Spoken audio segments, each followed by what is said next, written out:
Alright, hello Grounded 2. So, this is Long Draw. I'm showing you the new light tower that I've been constructing along with my buddy Jebby Chap. I think I'm mispronouncing his nickname, but it's all good. Haven't been able to talk straight for the past week anyhow.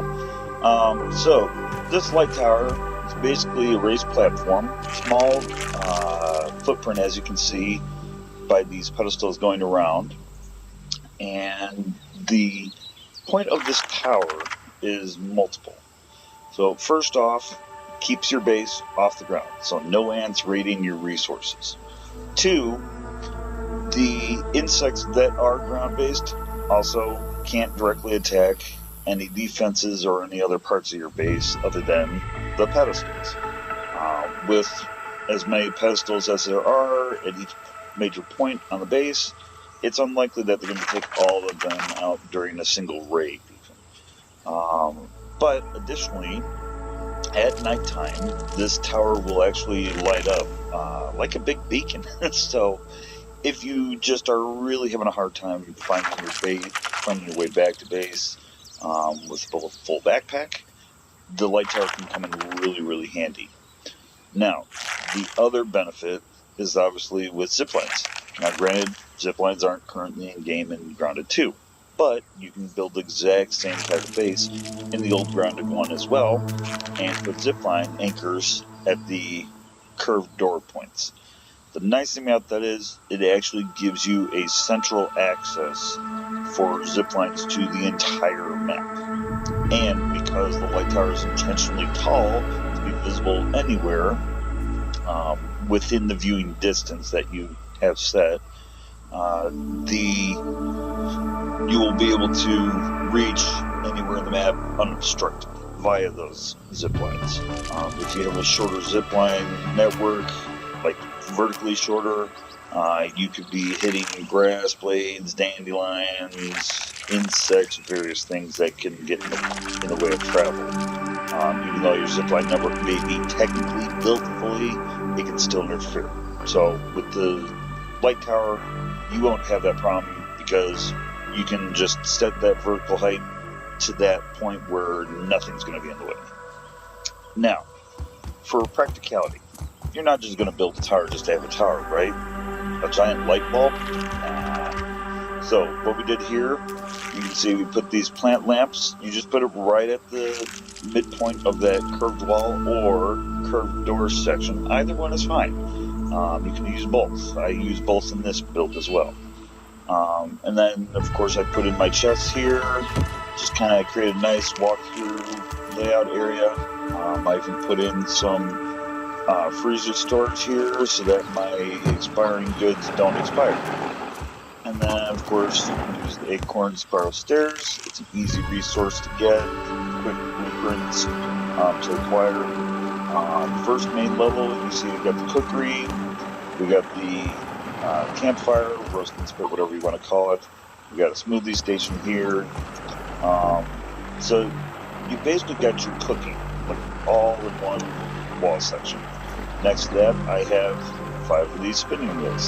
So I can make my silk rope and grass rope and blah blah blah type of rope. Then on the other wall section, I haven't put anything here yet, just because I'm considering possibly moving my chest up one level higher on the tower, because the upper levels don't have access to the chest. They're too far away technically.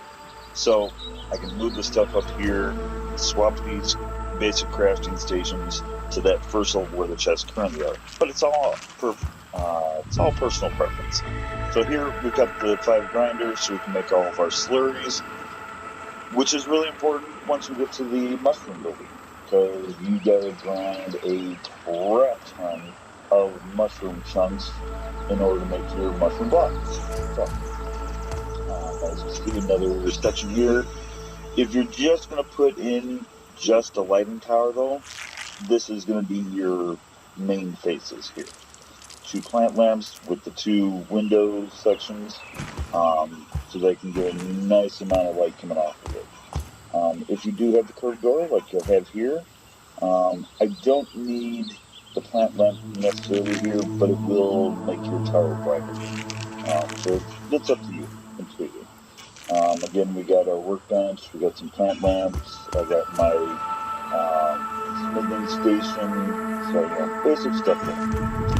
Now the important thing is, when you're putting in your staircase also, make sure you put in a full square here to interrupt your stairs, that way you can get off at each level. Otherwise it can be very challenging to get on and off the stairs each floor. Then we've got our facings for the jerky rags. Again, 2 wall sections over here, each side 2 wall sections. Gives you plenty of room to put these in. And when you're fitting in the floor pieces here so that you don't fall down on your stairs when you're walking, that's just basically your best fit. Whatever you can manage to get where it's not interfering with walking from floor to floor and where you don't fall off the floor. This is just an empty floor here. Again, like I said, the chests, I'm looking at moving up 1 level just because at this point, the rope, as you can see, it shows 0-2, but I've actually got like 50 crude rope in the chest. So if you need that many floors, by all means, move the chest up to the 2nd level and have the basic crafting on first, I think. And that way you will have as many floors as you possibly need. And then, of course, at the top of your tower, because I've set this for, I think, 4 more levels, 4 more tile heights. What you do is you actually put in the pitched roof, and you don't close it off completely. And here's the reason why. With this base setup, which you can replicate anywhere around the map basically, you need to have an aerial entrance for any raids. If the insects are flying and they want to get in, they're going to wreck your base getting in. But if you leave an open central point of access, they can fly in and you can just basically cheese them because they can't run away as you're attacking. So that's an important aspect to it when you finish off your tower at the very top. The other point of importance that I would note is when you are building your tower, make sure that you face these walls the correct direction. And here's the reason why. Let's say I build my tower with the light section of the wall facing in. Well, it's going to make this outside very dark, and it will not show up when you're outside your base, like 100 centimeters away. It's not going to show up. You'll see nothing. But if you face the bright section, the lighter tone section outward, it will show that light coming up, giving you the light tower effect. So that is my light tower in Grounded 2. Still in construction because obviously we don't have access to all the building materials possible to do. If you have any questions or comments, of course, please send me a comment on this video. If you have any suggestions, of course, send suggestions. I love them. I'll include them in subsequent videos. So thank you very much for enjoying this recording.